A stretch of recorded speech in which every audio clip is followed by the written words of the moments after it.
सोमनाथाय नमः। ॐ मल्लिकार्जुनाय नमः।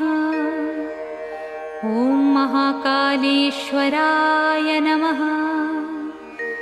ॐ ओंकारेश्वराय नमः।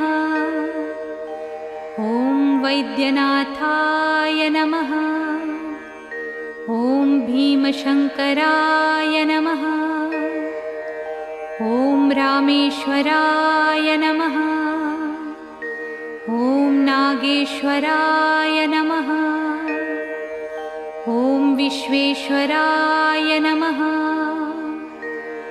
ॐ त्र्यंबकेश्वराय नमः। ॐ केदारेश्वराय नमः। ॐ घुस्मेश्वराय नमः।